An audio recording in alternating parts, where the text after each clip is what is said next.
The Wright brothers dropped out of high school. Einstein flunked his college entrance exam. Steve Jobs never finished college. All three changed the world. None of them followed the rules.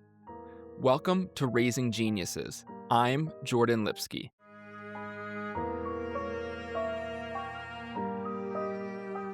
On this show, we study the childhoods of people who changed the world and specific strategies their parents used. Not theory, not trends, what actually worked. Today, the Wright brothers. Two men who never graduated high school, worked in a bike shop, and had parents who let them skip class whenever they felt like it. They invented powered flight and changed human history. And their parents did almost everything modern parenting experts say not to do. Many of the notes in today's podcast were taken from David McCullough's book on the Wright brothers, named The Wright Brothers. Let's begin. Before we talk about the parents of the Wright brothers, Milton and Susan Wright, and what they did differently, let me tell you about who their sons became, because understanding the end result makes the parenting choices even more remarkable. Orville and Wilbur Wright invented, built, and flew the world's first successful powered airplane on December 17, 1903 at Kitty Hawk, North Carolina. They are credited with pioneering aviation by solving the problem of flight control, developing crucial techniques like wing warping for steering, and creating the first truly practical aircraft, which launched the age of aviation.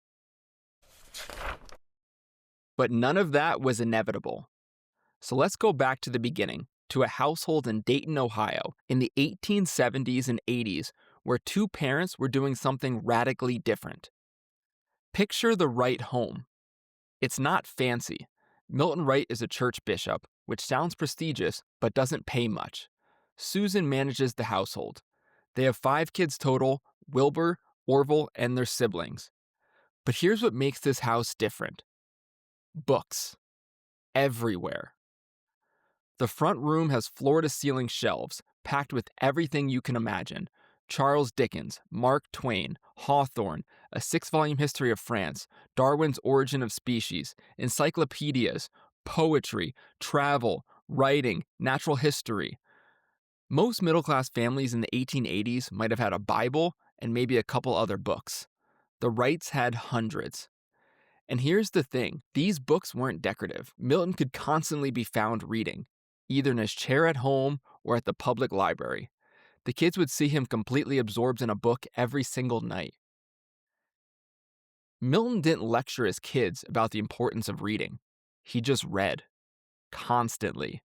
And his kids, being normal kids who wanted to be around their dad, started picking up books too. And this is parenting principle number 1. Model the behavior. Don't just lecture your kids about it. The Wright parents didn't hire tutors or force reading time. They read, and their kids wanted to be like them, so they followed.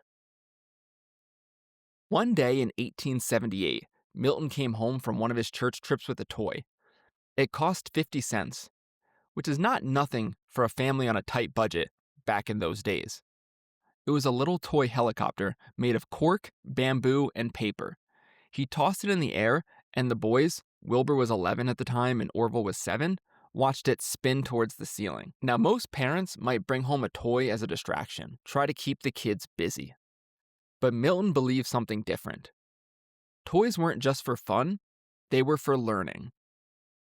The boys became obsessed with that helicopter. They would wind it up, watch it fly, try to figure out how it worked.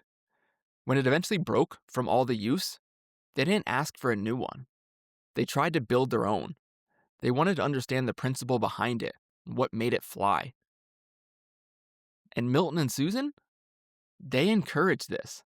They didn't say, "Boys, stop taking apart your toys." They let the boys experiment. That 50-cent toy was a small investment that would eventually change the world. But here's what I think about as a parent. How many times do we buy our kids something and then get annoyed when they obsess over it, or they take it apart, or ignore the proper way to play with it? The Wrights saw their kids' obsessions as opportunities. Milton traveled constantly for church work. something that was unusual in the 1800s when most people never left their county. Now, while he was away, he'd write letters to his sons. But these weren't just, I'm in Montana, the weather is nice, I'm eating steak type of letters. They were detailed observations designed to spark curiosity. One letter described a train journey through the mountains. So steep were the grades over the mountains west of the Missoula that 3 locomotives were required, 2 in the front, 1 behind. Now think about what he's doing here. He's not just telling them where he is, he's teaching them to observe, to notice details, to ask why things work the way they do. Why did they need 3 locomotives? How steep were those grades? What's the physics of that? He's modeling curiosity, showing them that the world is full of fascinating details if you pay attention. The boys would wait for these letters. They'd study maps to follow his journeys. They'd ask questions. Their dad was essentially giving them a geography and an engineering education through the mail. This is intentional parenting. Milton understood that he could either just tell his kids, learn geography, or he could make them curious about geography. He chose curiosity. Now let me tell you about their mother, Susan, because she's the secret weapon to this story. Susan was painfully shy, so shy that when she went to the grocery store after getting married, she completely blanked when someone asked her name. She completely forgot what her new last name was. But she had this remarkable mechanical aptitude. Her family called her a regular genius because she could make anything with her hands. Toys, sleds, and things as good as what you'd buy in the store. The boys would watch her work and be amazed. How did she do that? How did she know how to build things so well? And here's where Susan did something that most parents, myself included, would struggle with. Quoting her daughter, who described her in this way. She was the most understanding woman. She recognized something unusual in Wilbur and Orville, though she loved us all. She would never destroy one thing that the boys were trying to make. Any little thing they left around in her way, she picked up and put on a shelf in the kitchen. Now think about that. She didn't nag them to clean up. She didn't throw away their half-finished projects. She picked them up and saved them. Most of us would get frustrated, right? How many times do I have to tell you to clean up your mess? We would see it as clutter, as disrespect for a shared space. Susan saw it differently. She understood that the boys were learning. They were experimenting. And if she destroyed their projects or shamed them for the mess, she'd be destroying their curiosity. The mechanical aptitude that would eventually help them build the first airplane, it came from watching their mom. They'd study the toys she made, take them apart, and try to rebuild them as well as she did. She was teaching by doing, not by lecturing, and she was giving them space to be messy learners. Here's where the right parenting philosophy gets really radical, especially for modern parents. Milton and Susan didn't care much about school attendance. Now, I know what you're thinking. Wait, what? They let their kids skip school? Not exactly, but they valued learning over credentials. If the boys were working on a project at home, building something, reading about a topic, experimenting, the parents were fine with them missing school. Because here's what Milton said, which highlighted what he understood. Every mind should be true to itself, should think, investigate, and conclude for itself. He wanted his kids to have open, curious minds, to think for themselves, to question assumptions, and he didn't think institutional schooling was the best path to that. Now here's the critical difference between the Wrights and modern parents who let their kids skip school. When the Wright kids stayed home, they weren't watching TV. Obviously, since the TV wasn't invented yet. Duh. Or zoning out. They were pursuing genuine intellectual curiosity. The Wright house was structured for learning. The library, the tools, the parenting modeling, the encouragement. Susan and Milton created an environment where staying home from school actually meant more learning, not less. After the brothers became famous, a friend told Orville that he and Wilbur stood as examples of how far Americans with no special advantages could advance. Orville's response is everything. But it isn't true to say we had no special advantages. The greatest thing in our favor was growing up in a family where there was always much encouragement to intellectual curiosity. And that's principle 2. Value curiosity over credentials.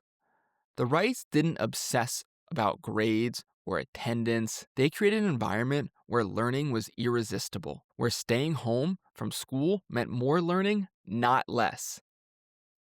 By the time Orville was 15, this philosophy, curiosity over credentials, trying over talking, building over buying, was about to face its first real test, because Orville had an idea, one that would cost money that the family didn't really have, one that most parents would have immediately shut down. But watch what Milton and Susan did instead. When Orville was 15, he developed a passion for writing and printing. Those letters from his father, filled with vivid observations, had sparked something in him. He wanted to learn the craft. He spent 2 summers working at a local print shop, learning the business from the ground up. But the more time he spent there, the more he felt like he was missing something.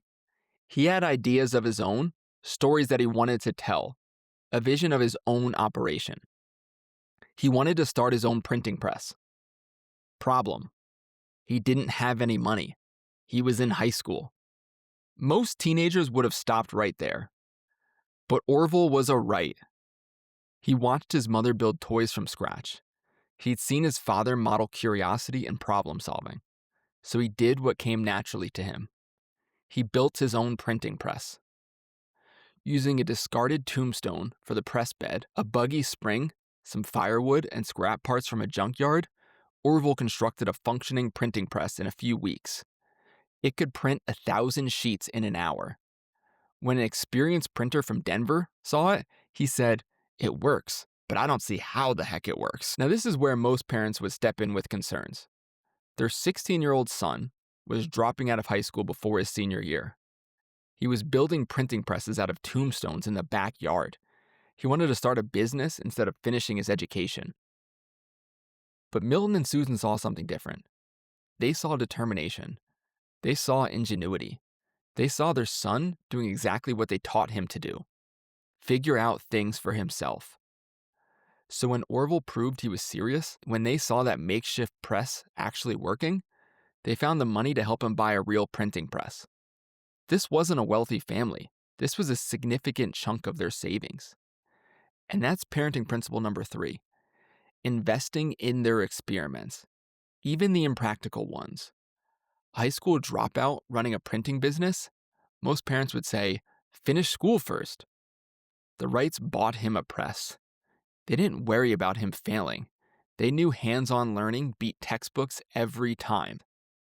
In March 1889, a 17-year-old Orville launched his first newspaper, the West Side News, a weekly paper for the residents of West Dayton.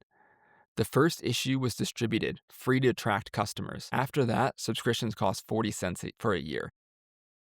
Now, I mentioned earlier that Wilbur joined the printing business, but I need to tell you why he didn't join right away. That story comes later, but eventually Wilbur did join Orville at the printing shop. The brothers were ambitious. In April 1890, they converted the weekly paper to a daily called the Evening Item. But this is where they hit their first real setback. The item faced stiff competition from established newspapers.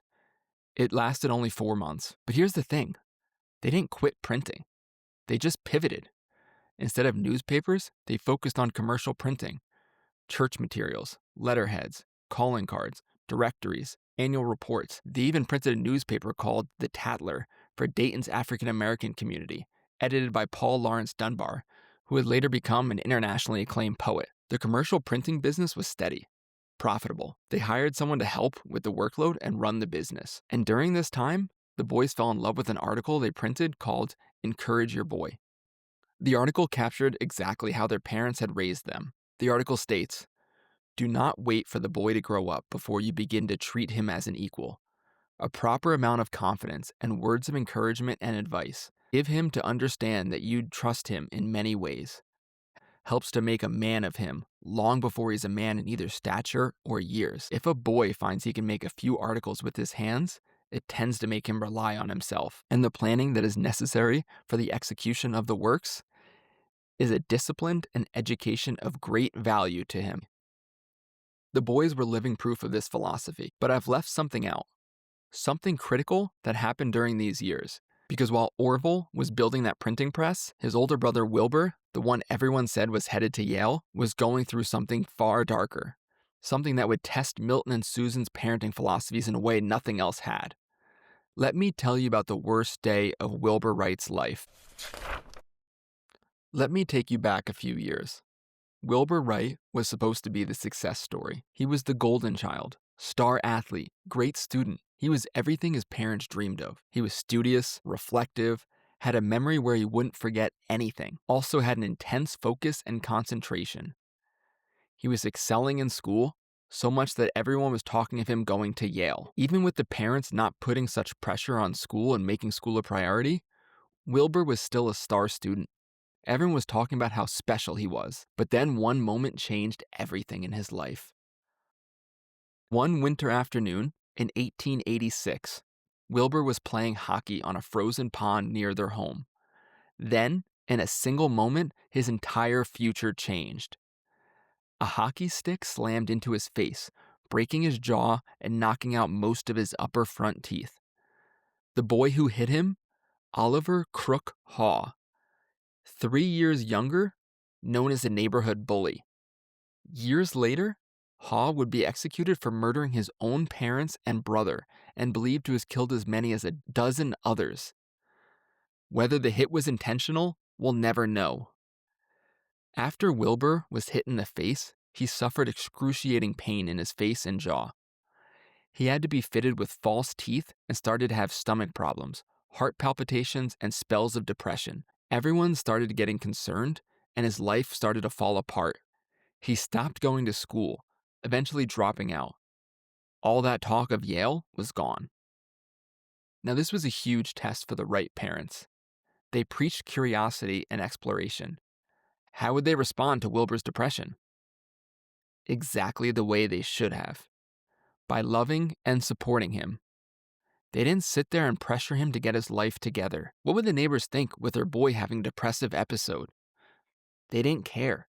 They gave him the space he needed to get better.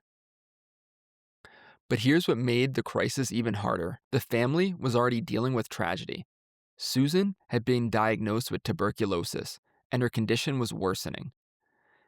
She was homebound and would be able to walk downstairs in the mornings, but by the end of the night, wouldn't be strong enough to walk back up the stairs. Wilbur, also being home, would spend the days with her. He would end his nights by carrying her up the stairs back to bed. In the beginning of his depressive episode, Susan was caring for Wilbur. By the end of it, Wilbur was caring for Susan. Milton later described the work Wilbur did for his mother. Such devotion of a son had rarely been equaled. Milton credited Wilbur with lengthening his mother's life by at least 2 years with his constant care. Wilbur stayed homebound for 3 years during this time, but that led to him reading like never before on all topics. None of that would have happened, though, if the parents had pressured him. The parents could have pushed him to go back to school, to get a job, or to snap out of it. Instead, they gave him space, and in that space, something remarkable happened.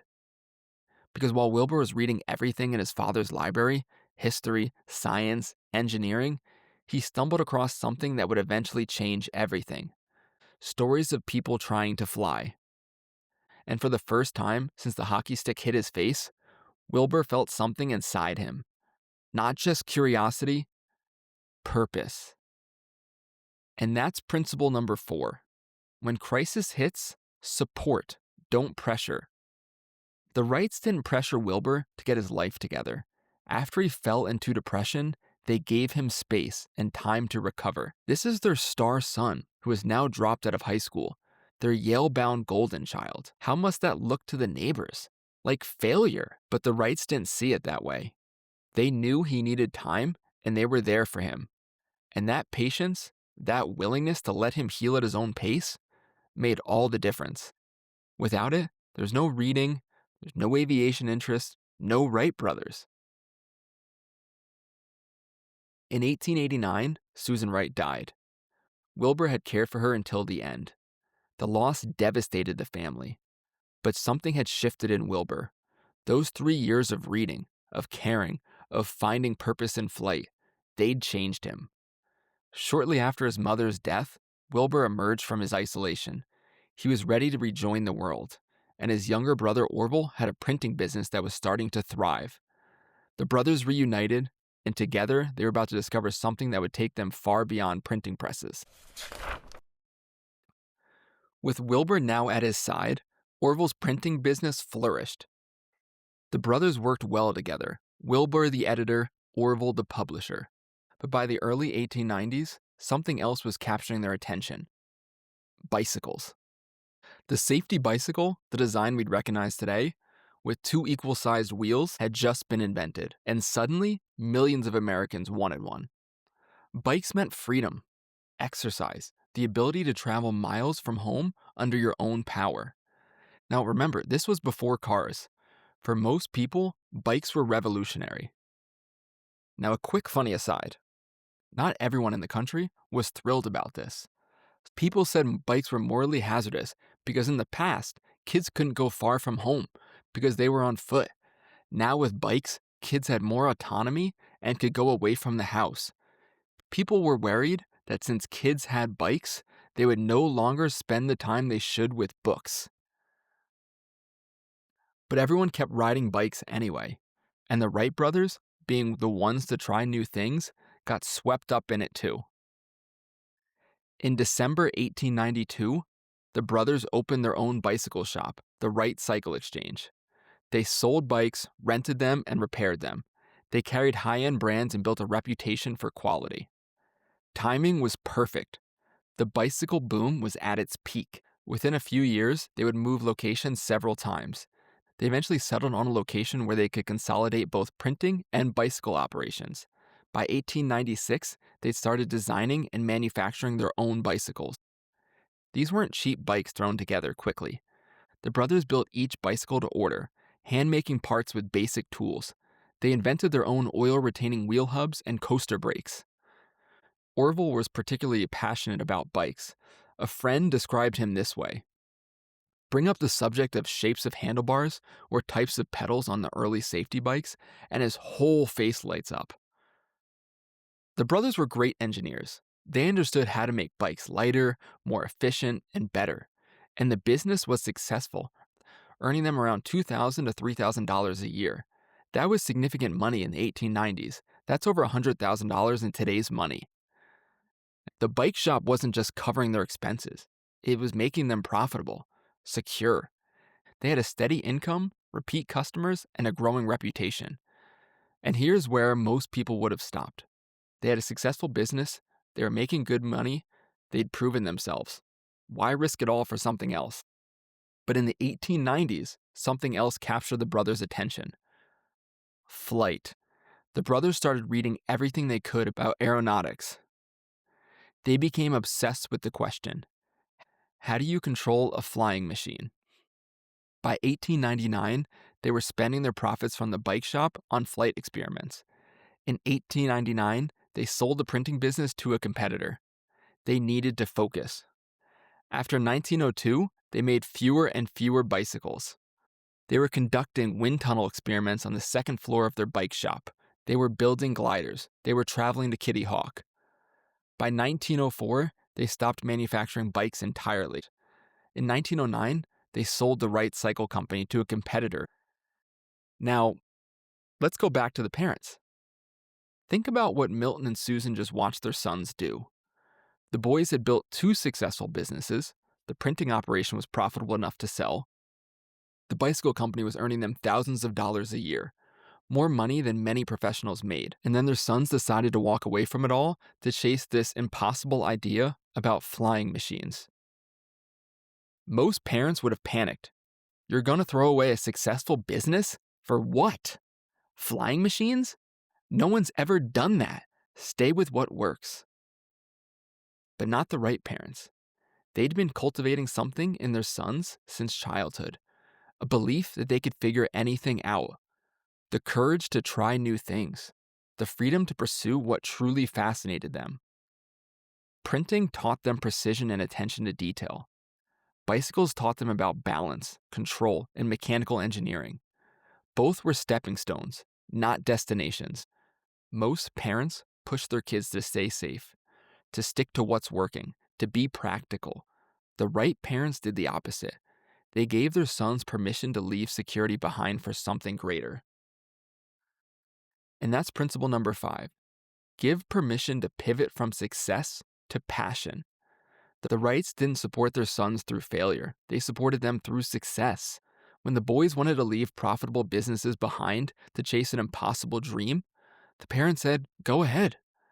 They understood that the bike shop was just training. The real work, the thing their sons were meant to do, was still ahead. And on December 17th, 1903, on the windswept dunes of Kitty Hawk, North Carolina, it all came together.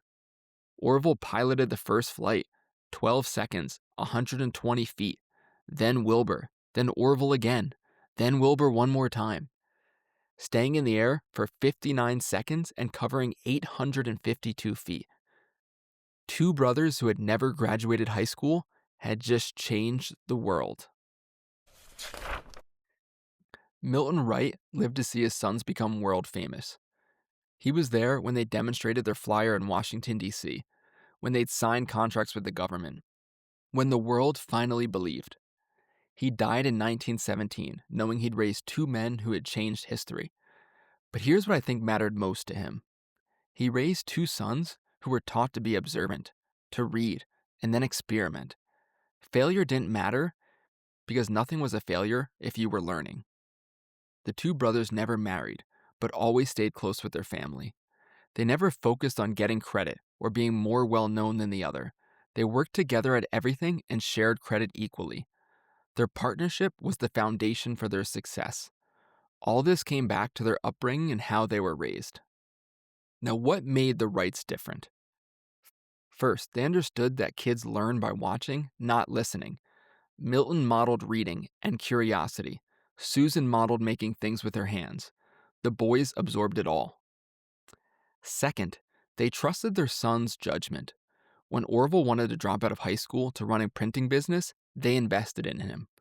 When Wilbur needed 3 years to recover from depression, they gave him space. When both wanted to chase flying machines after building successful businesses, the parents didn't panic. They supported the pivot. Third, they created an environment where curiosity mattered more than credentials. Books everywhere, projects encouraged, even when they created a mess. School was optional if you were learning something real. Failure was just a part of figuring things out. Remember what I said at the start. Modern parents are obsessed with optimization. The right preschool, the right tutors, the right activities. We're terrified of our kids falling behind. The Wrights did none of that. They let their kids skip school. They invested in practical business ideas. They gave their depressed son 3 years to just read. And they raised two men who taught humanity how to fly.